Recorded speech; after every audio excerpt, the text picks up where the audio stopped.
Je, unahitaji taarifa kamili na uchambuzi wa ndani zaidi? Jiunge sasa katika grupu letu la WhatsApp kwa malipo nafuu kabisa. Utapata uchambuzi wa kila siku, mchana na jioni, update za dunia kwa haraka zaidi, fursa ya kumuuliza maswali Rahby papo hapo na kupata majibu ya haraka zaidi kutoka kwake. Usikose nafasi hii adhimu. Jiunge sasa na uwe mbele ya taarifa kuliko wengine. Tupigie kwa simu namba 0654467177 au tuandikie ujumbe ni unge na Rahby. Tutakuunga moja kwa moja. Waziri Mkuu wa Israeli Netanyahu ameakhirisha safari. Netanyahu not expect to fly to US next week as funeral for Senator Lindsey Graham postponed. Netanyahu ameahirisha safari ya kuelekea Marekani baada ya taarifa kutoka ndani ya Marekani inaonyesha kuwa maziko ya Lindsey Graham yamekuwa postpone, yamesimamishwa. Postpone ni kitu kinasimamishwa ambacho baadaye kitakuja. Sasa ni kama yamesimamishwa, na ndio taarifa iliyotoka, na huenda ndio taarifa imeyosababisha safari ya Netanyahu kuto kufanyika. Lakini kuto kufanyika kwa safari ya Netanyahu, naweza nikasema hili linaweza likawa ni pigo kubwa sana katika mpango ambao niliueleza kwenye mazungumzo ya jioni jana. Kwa kina nilizungumzia hili swala, kwa nini ziara yake, kwa nini anaenda kufanya nini, na sababu kubwa ya nini. Sasa taarifa hii ilivyotoka kuonekana kuwa Netanyahu hatosafiri tena kwenda Marekani kwa sababu imezuiliwa au maziko yamesogezwa mbele, unaona kuwa yanakwamisha mambo mengi, kwa sababu kutoka kwenye ile taarifa kuwa Netanyahu atakwenda, nilikuambia kuwa hana mwaliko, lakini kupitia maziko ambayo yalikuwa yanampa sababu ya kwenda Marekani ili asijidhalilishe sana. Umeenda kufanya nini? Naenda kumzika rafiki yetu, rafiki bora kabisa wa Israeli. Sasa hakuna maziko hayo, unakuja kufanya nini? Manake ile kumvizia Trump tena itakuwa. Lakini kama angekwenda kwenye maziko ya Lindsey, manake kuwa wale wawakilishi wa Israeli wangefanya juu chini kuhakikisha kuwa angalau wanaweza wakapata mkutano wa pamoja kati yake na Donald Trump ili aweze kumpenyezea vile ambavyo yeye anahisi atavipenyeza. Lakini kwenye hili swala la Lindsey Graham, nilieleza juzi kuhusu Graham, jinsi vile watu walikuwa namuona na nikakupa maoni ya jinsi alivyoandikwa kwenye vyombo vya habari ambavyo vilikuwa havimpendi, au naweza kusema katika nchi ambazo zilikuwa hazimpendi. Nilikusomea kutoka Russia Today, lakini nikakwambia kwenye Al-Maidani jinsi walivyomwandika Lindsey Graham. Lakini nimeshangazwa, sio kushangazwa sana, lakini makala iliyoandikwa ya mhariri wa gazeti la Israeli la Haaretz, Gideon Levy alivyomwandika Lindsey Graham, huwezi kutegemea kuwa hiki chombo kinachomwandika Lindsey kiko ndani ya Israeli. Yani kwa sababu hawakumwandika katika sifa ambazo ameandikwa na vyombo vingine kuwa huyu alikuwa ni rafiki bora sana wa Israeli. Gideon Levy nilishawahi kuambia ni mtu gani. Alipokuwa kwenye moja ya mikutano yake kule kwenye safari yake moja kule London, akawa anazungumza na chombo kimoja cha habari kule Uingereza wakati wa mzozo wa Gaza. Katika maoni yake aliwataja Hamas kama freedom fighter. Kama mnakumbuka, ndio huyu Gideon Levy. Mara nyingi huwa anahojiwa, hasa Al Jazeera huwa anatoa maoni yake na uchambuzi wake. Mara nyingi Gideon Levy huwa anahojiwa. Katika maoni yake aliyoyatoa akiwa Uingereza, akasema Hamas ni freedom fighter, yani wapigania uhuru.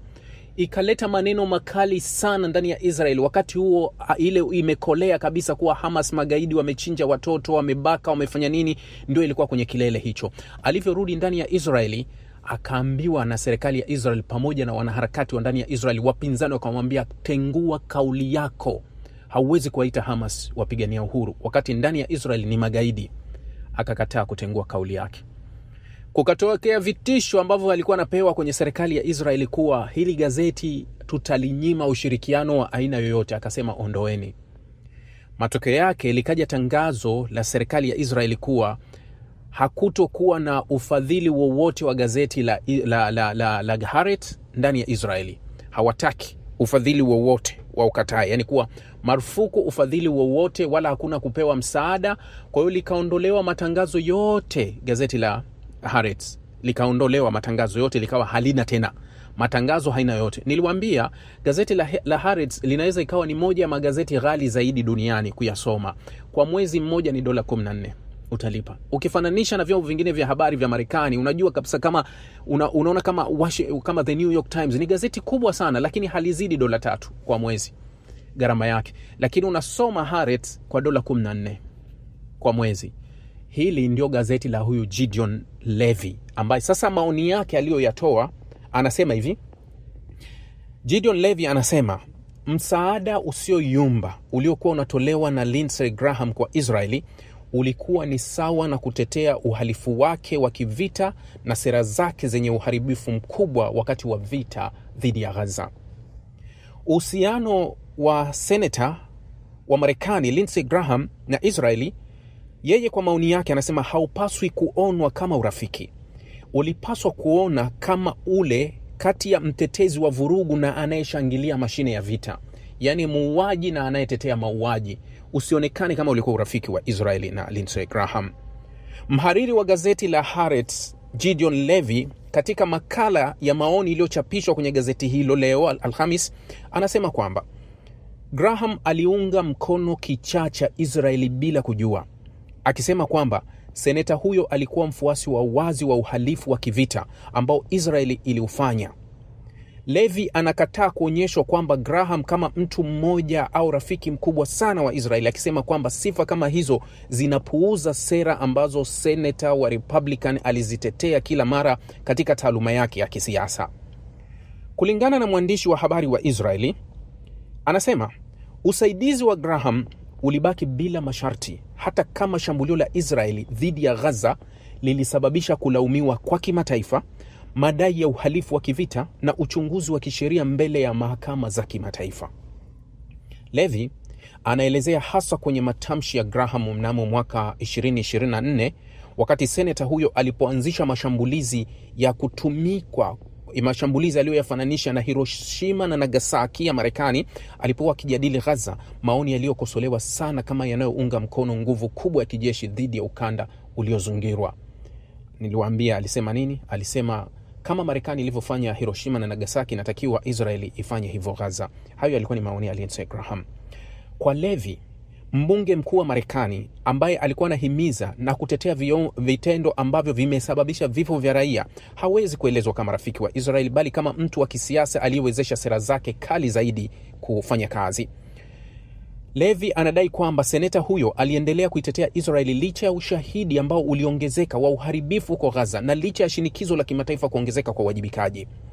Mwandishi huyo anaendelea kukosoa uhusiano wa karibu kati ya Graham na makundi ya siasa za Israeli, akisema kwamba seneta huyo alilikubali toleo la Israeli linaloelezea kuongezeka kwa kijeshi na kuto kujali lolote. Kulingana na Levy, usaidizi huo usioyumba ulilinda serikali ya uvamizi na zilizofuata kutokana na shinikizo la nje lenye maana, huku zikiimarisha sera ambazo zimeitenga Israeli kimataifa. Levy anamweka Graham ndani ya mkondo mpana wa wanasiasa wa Marekani ambao wametetea uvamizi huo bila kujali maendeleo yaliyopo ardhini. Anasema kwamba urithi wa Graham hauwezi kutenganishwa na kampeni zake za kijeshi au kampeni za Israeli na maamuzi ya kisiasa aliyoyaunga mkono, hasa wakati wa vita dhidi ya Gaza. Badala ya kuendeleza amani na usalama, Levy anahitimisha, usaidizi usio na masharti wa Graham ulichangia katika mazingira ambayo vitendo vya uvamizi huo havikukabiliwa na vikwazo vya kisiasa kutoka kwa mmoja wa washirika wake wa karibu kutokana na watu aina ya Lindsey Graham. Netanyahu ameahirisha safari yake kwenda kwa sababu Graham ameahirisha kuzikwa mpaka pale tangazo jingine litapokuja. Sasa nimelieleza na nilikuwa nikimwelezea huyu. Sasa mchana nilizungumza nikakwambia kuhusu maoni yaliyotolewa na makamu wa rais wa Marekani kuhusu ushawishi wa serikali ya Israel kwenda Marekani kulazimisha kuwa hakuna kusimamisha vita ili waendelee na vita, ili kuiweka nafasi nzuri serikali ya waziri mkuu. Katika hilo nilikuambia kuwa kuna mambo mawili aliyazungumza JD Vance. Alizungumza kuhusu Epstein, lakini akazungumza kuhusu hilo la serikali. Niliweka pembeni la Epstein. Sasa nitakueleza kwa upande wa Epstein yeye alisemaje japo kidogo. Makamu wa rais wa Marekani JD Vance yeye alisema kwamba mkosoaji mkubwa au mshukiwa mkubwa wa masuala ya ngono aliyehukumiwa Jeffrey Epstein alikuwa na uhusiano wa wazi na viwango vya juu vya Mossad. Nadhani Epstein wengi mnamfahamu. Epstein ni yule aliyetajwa kama alikuwa na uhusiano mkubwa na Mossad, na hapa analizungumza hili, na alikuwa na uhusiano mkubwa na Mossad, CIA, lakini na watu maarufu, wanasiasa na watu maarufu. Huyu bwana alikuwa na kisiwa chake kule Marekani, kisiwa ambacho watu wengi walikitembelea, kisiwa ambacho kilikuwa kinakusanya mamia ya watoto wadogo walio na umri kati ya miaka 14 hata chini ya pale, kwenda kuwafanyia vitendo vya hovyo sana. Moja wa watu wa karibu kabisa waliotajwa kuwa mfano kwenye faili zilizotolewa za Epstein, Donald Trump ametajwa zaidi ya mara 1000. Mtu mmoja alisema Trump ametajwa mara nyingi kuzidi Yesu Kristo alivyotajwa kwenye Biblia. Kwenye faili za Epstein alivyotajwa Donald Trump katajwa mara nyingi zaidi kuliko. Sasa huyo bwana Epstein, huyu ndio J.D. Vance anamuelezea akiongea kwenye podcast ya Joe Rogan Experience. Vance alisema Epstein alikuwa na uhusiano mkubwa iwe na Mossad pamoja na CIA au mahusiano na nchi kama vile Marekani na Israeli, nchi nyingine yoyote, vyovyote ilivyokuwa, alikuwa na uhusiano. Vance alikataa mapendekezo kwamba rais wa Marekani Trump alikuwa ametiwa dosari kuhusu faili za Epstein.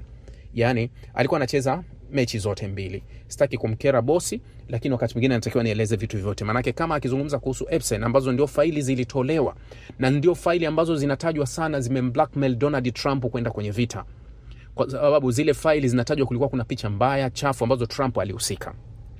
Na wanaodai kuwa yani unajua zile faili wanasema kuwa kuna baadhi ya vitu vingi vimefichwa.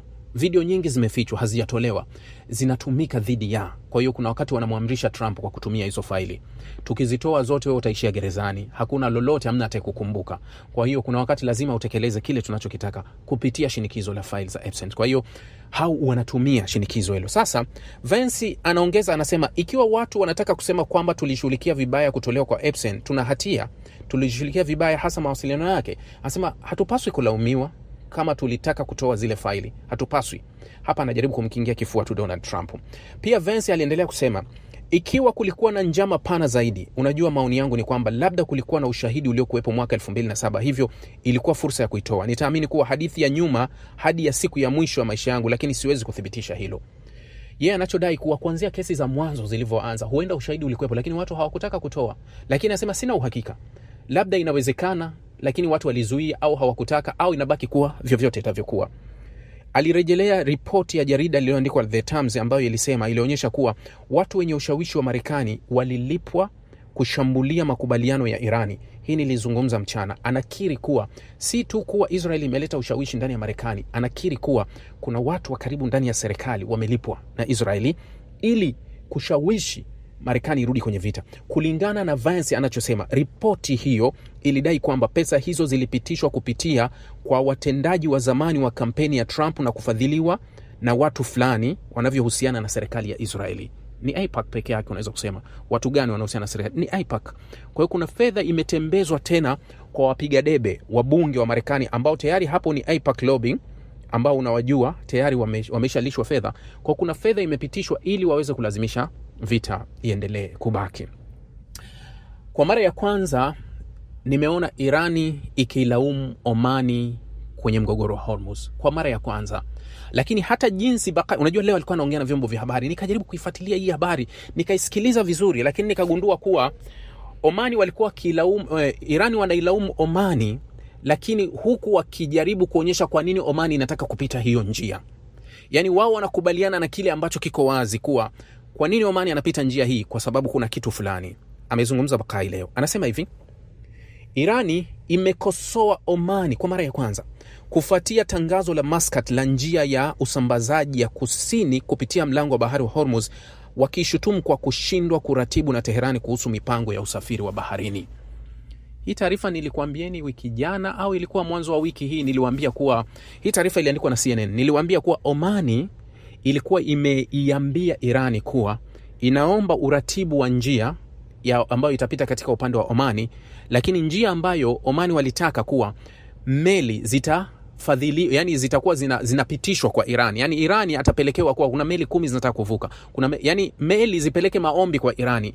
Lakini Irani akitoa idhini, zile meli zinaweza zikaamua kupita njia ya Omani au zipite njia ya Irani. Sasa ilikuwa kama ni mtego ambao Omani anapata shinikizo kutoka magharibi amlazimishe Irani afanye hivyo, na kama Irani atakubali hivyo, manake wao na kitu kimoja tu, kuwa Irani atafanya hivyo, lakini njia ya meli zitabadilika zote kupitia Omani ili waweze kumvuta Irani kwenye mtego ambao wanampeleka. Sasa Irani anamlalamikia Omani, kwa nini unaleta proposal kama hii? Halikuwa tayari tulikuwa tuna agenda, au tayari sisi wote tulikuwa tunapanga, kwa sababu kuna wakati Irani anapata tabu, hawezi kuendesha mfereji peke yake, lazima atamshirikisha Omani. La, kama hataki kumshirikisha Omani, atalazimisha kuwa dikteta.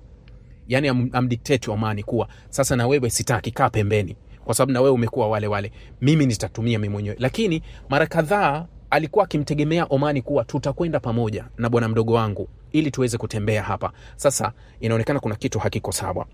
Msemaji wa Wizara ya Mambo ya Nje ya Irani, Ismail Baqai, alisema katika mkutano wa waandishi wa habari kwamba Teherani ilikuwa ikitafuta kuanzisha kwa kushirikiana na Omani utaratibu wa kuhakikisha meli zinapita salama kupitia njia ya maji ya kimkakati. Anasema juhudi zetu zilitegemea kufikia kwa kushirikiana na Omani utaratibu wa kuhakikisha meli zinapita salama kupitia mlango wa Hormuz.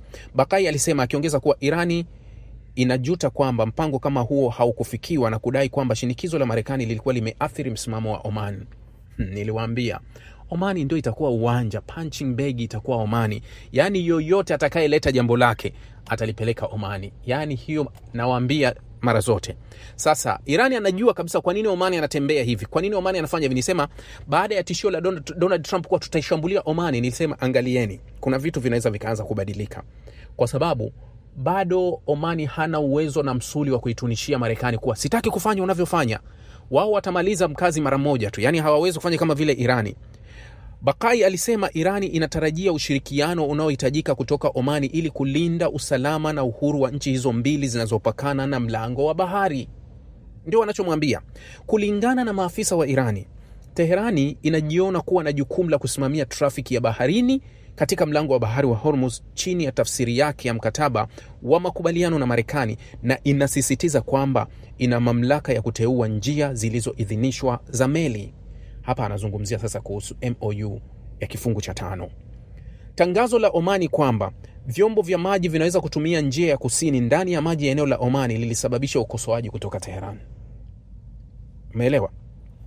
Kulingana na ripoti, kikosi cha walinzi cha mapinduzi ya Kiislamu cha IRGC kilionya kwamba kinaweza kuchukua hatua dhidi ya vyombo vya maji vinavyotumia njia nje ya zile zilizoteuliwa na mamlaka ya Irani.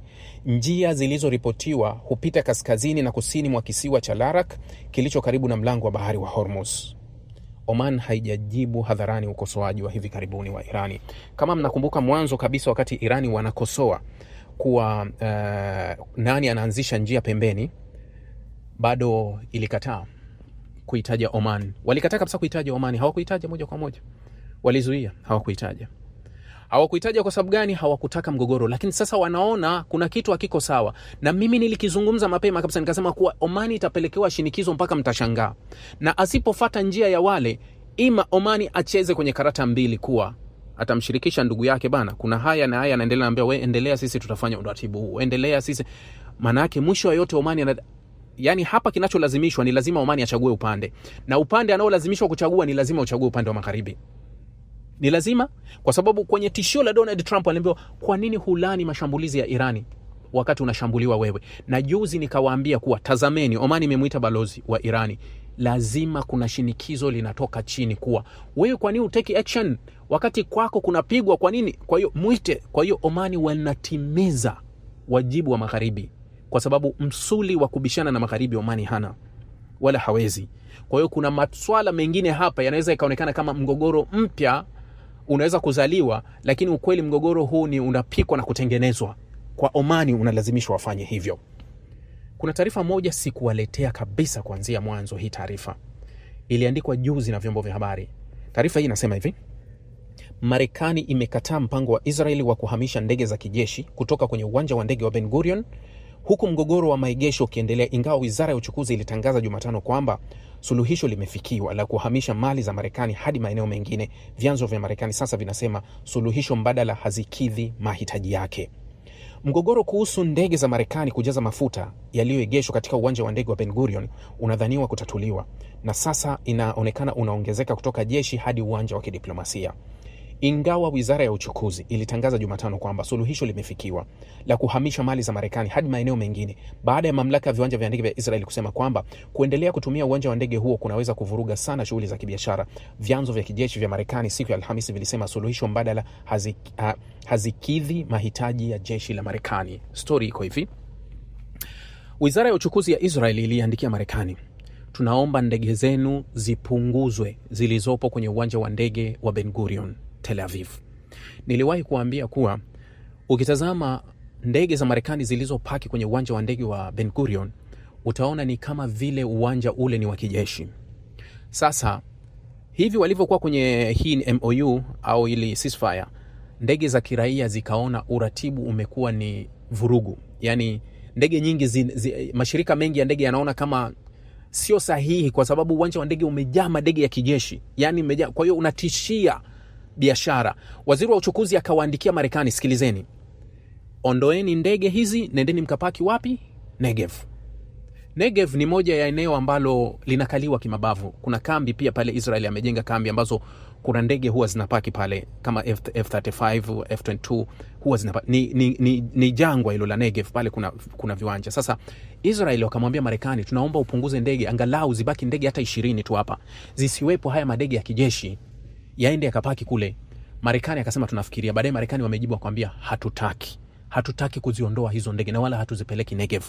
Kuna mambo mawili ambayo yanawafanya wasipeleke Negev. Kwa hiyo hii ukisoma taarifa inaonyesha kuna mgogoro ambao umeingia wa kijeshi na kidiplomasia. Mgogoro huu hawataki kuzipeleka Negev kwa sababu uwanja wa Israeli wa Ben Gurion ndio uwanja una mifumo mingi zaidi ya ulinzi wa anga. Kwa hiyo ndege za Marekani kubaki kwenye uwanja wa ndege wa Ben Gurion bado ndio sehemu pekee ambao wanaweza kuhisi angalau wako sehemu salama. Halafu kitu ambacho kinawafanya wasiondoe pale, ule si uwanja official wa kijeshi, ni uwanja wa kimataifa wa shughuli za kiraia. Kwa hiyo sio rahisi kwa Iran kushambulia moja kwa moja kama uwanja wake wa kiraia hauwezi kuguswa. Kwa hiyo hawezi kushambulia mara nyingi, labda avuke sana mstari kushambulia. Kwa hiyo ndege zikiwa pale kiasi fulani zina vivuli viwili. Kwanza una kivuli cha mifumo ya ulinzi wa anga kuwa iko mingi, lakini una kivuli kuwa umepaki kwenye uwanja wa ndege wa kiraia. Kwa hiyo sio rahisi sana kushambuliwa. Jambo jingine ni kuwa kwenda Negev, ule ni uwanja unatambulika kuwa ni uwanja wa kijeshi.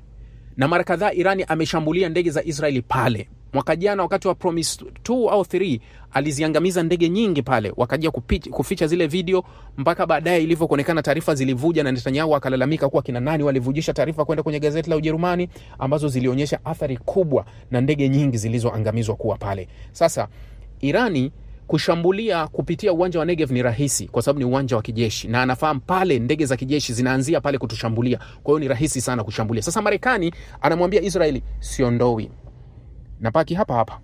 Kwa hiyo mgogoro uliopo ni huu kuwa toa ndege zako, mimi sitoi ndege, zinapaki hapa hapa. Israeli anamwambia punguza kwa sababu hatufanyi biashara, tunaathiri harakati za kiraia. Anamwambia sisi hatuondoi. Haya, mtoto na mwana, hatujui huko mwisho itakuwaje.